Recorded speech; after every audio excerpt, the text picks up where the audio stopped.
A beastly comedy, Canto 1.10. Expel the beggar from your gate, beat up the hungry waif. A vagrant in a tale of hate, I have become impure. The seeker with no aim berate for craving to be safe, and failing to be honest with his language too demure. I sought a valid vision, but a vexing image found. Injustice for the slummers poor, the wealthy creeps secure. The lashing belt has struck me down, my hands upon the ground, and yet abstractions I have blamed, the world or fate unfair, because oppressors with complaints my faculties confound. My eyes entitled, guilty grown, are darkened by the care, for being told abuse has been deserved, befitting, just, the clacking buckle fiercely raised against the bottom bare. I have forgotten morals are the causes of disgust, abjection seeming natural, derived from what has been, conditions never altered since a change I cannot trust. Could I rebel against the wrong, the torture I have seen, when guilt for either lack of means, or for the assets owned, has made inaction seem profound, insurgency unclean? Have I accepted systems of oppression, cities zoned, according to the circles that immutable appear? Civilians with compliant wails would rather perish stoned than stand against normality and step outside the sphere. Thus from the shaking, shouting shells I wish to get a rest, and from the gods we make and fear moralities unclear. If in my stomach slides a rat, a snake around my chest, above my crown the phoenix burns, and silver in my spine, then is it but a sign of grief that has my heart possessed. Impatience and forgiveness both are human, not divine, approaches that us mortals choose among emotions vile, when baffled by the absence of celestial rules benign. But having seen the punishments humanity defile, I have not found a wisdom deep, but mere uneasy sleep. So could you give illusions sweet, a tale to make me smile, because I need to sit a while, to grieve, perhaps to weep. Your lesson is injurious, a tonic harshly served, devoured by gloom my faith abates, I further cannot leap. Discouraged I began to sob, by beaten brutes unnerved. But Dante had a bitter voice, he glared at me and frowned. Do you expect infernal grace when trials are deserved, an entertaining hell in which your sorrows could be drowned? Come see, he yelled, and grabbed my arm, it fiercely forward yanked, his fist aflame so furious, I dared not make a sound. How often, in subservience, a tyrant we have thanked, for hatred and suspicion sown, as if we were relieved to have our places clearly shown, by blood or fortune ranked. Thus like a subject, soulless blank, reproval I received, because he was a leader who was capable and strong, and I a seeker who in faint supremacy believed. I trembled when he stomped his feet and meekly went along, afraid the grunting poet found me wanting as a friend, his scowl a sign, though not a proof, implying I was wrong. He tracked me back to caverns where the facts and errors blend, and addicts crouch or jump aside, pursuing bugs unseen.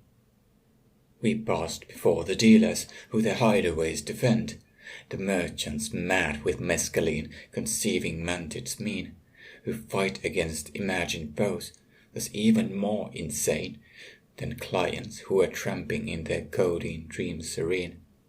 They sold solutions, septic seeds, amphetamine, cocaine, and peddled new realities, inspiriting but fake, with seeds to reach oblivion upon the mushroom train.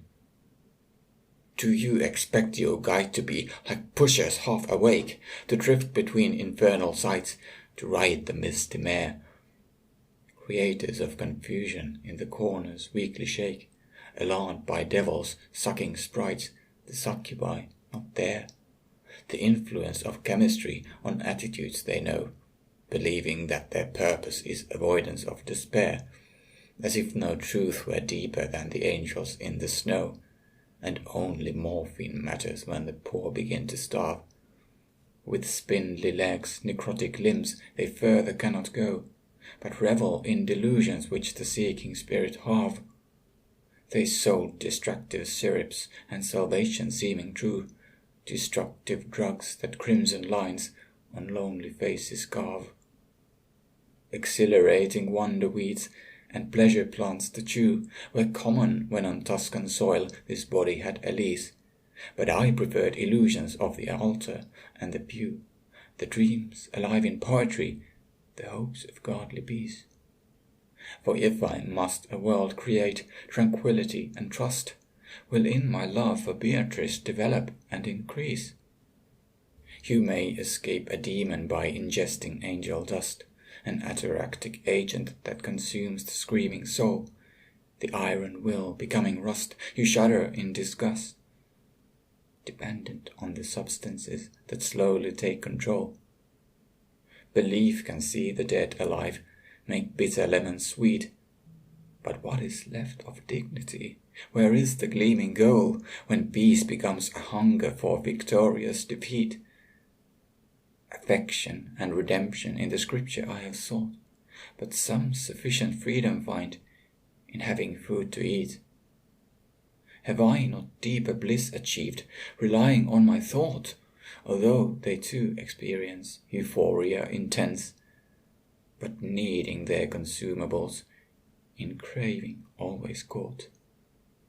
But I have taught the light beyond the darkness we perceive. I tried to spread poetic bliss, they used to drugs dispense, but shallow and ephemeral are insights they achieve. For having only seen delight in sniffed or puffed manure, they reach for heaven in a bite that cannot pain relieve. My brother had misread my verse. I needed still a cure, not powders, syrups, purple pills to sleep or joy induce, but hope, a stream of reason bright, a gushing fountain pure.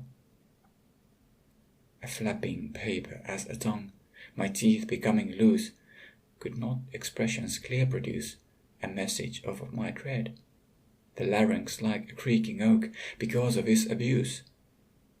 Were poems not a drug as well, or scriptures that he read, injections into craving souls, deception through and through?